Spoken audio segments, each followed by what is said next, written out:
بسم اللہ الرحمن الرحیم۔ السلام علیکم۔ جب یہ شخص مر گیا تو اس کی موت پر پورا یورپ خوش تھا۔ وہ اس کی قبر پر بیٹھ کر ناچ رہے تھے اور شراب بھی پی رہے تھے۔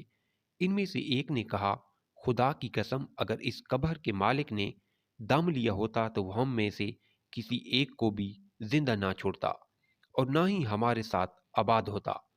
وہ صلاح الدین ایوبی نہیں ہے، لیکن وہ ایک عظیم شخصیت ہیں جنہیں بہت سے لوگ نہیں جانتے۔ یہ ابرو منصور، کیا تم نے اس کے بارے میں سنا ہے؟ تاریخ اس کے بارے میں بتاتی ہے اور کہتی ہے، جب کمانڈر الحاجب المنصور کا انتقال ہوا تو تمام یورپ اور فرانکس کے ممالک اس کی موت کی خبر پر خوش ہوئے، یہاں تک کہ کمانڈر الفانسو اس کی قبر پر آیا اور اس کے اوپر ایک بڑا خیمہ کھڑا کر دیا۔ حجاب المنصور کی قبر کے اوپر سونے کے بستر سے مزین قبر، اور وہ اس پر اپنی بیوی کے ساتھ ٹیک لگائے سوئے، انہیں اپنی موت کی خوشی سے بھر دیا۔ الحاجب المنصور اندلس میں اسلامی فوجوں کی کمانڈر جب وہ مٹی کے نیچے تھے، الفانسو نے کہا، جہاں تک آپ کا تعلق ہے، آج آپ مجھے دیکھ رہے ہیں، میں مسلمانوں اور عرب کے ممالک کا مالک ہوں اور میں ان کے عظیم ترین رہنماؤں کی قبر پر بیٹھا ہوں۔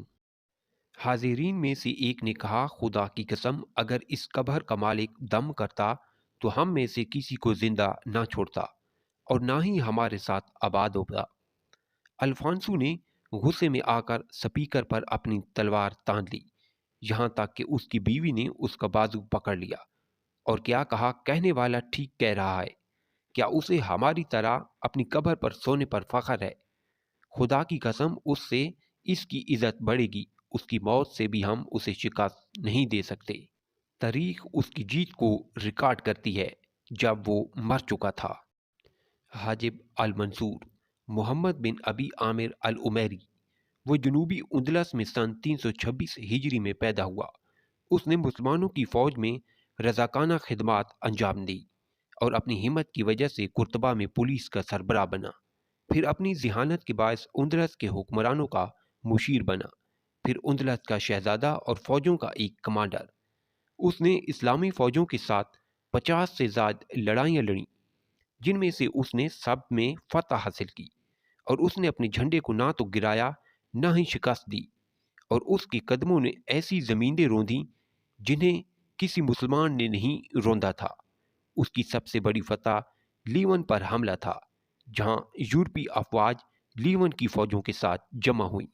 ان ممالک کے اکثر لیڈر مارے گئے اور ان کی فوجوں کو پکڑ لیا گیا اور اس ظالم شہر میں اذان دینے کا حکم دیا۔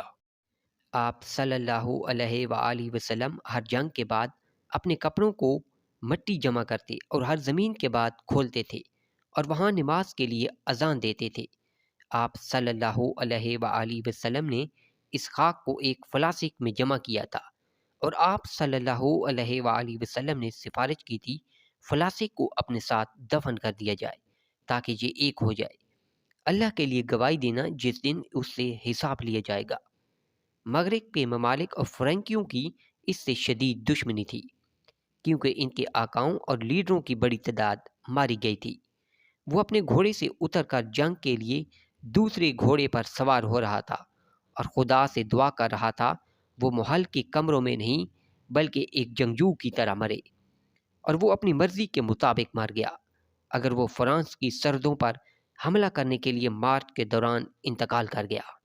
وفات کے وقت ان کی عمر 60 سال تھی، جس میں سے 25 سال سے زیادہ اپنے جہاد اور فتوحات میں گزارے۔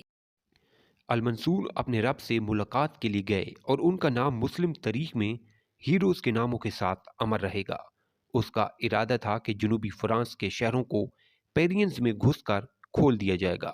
کیا آپ جانتے ہیں کہ فرانس کے رہنما اب الفانسو اب اپنی قبر پر خیمہ کیوں لگایا؟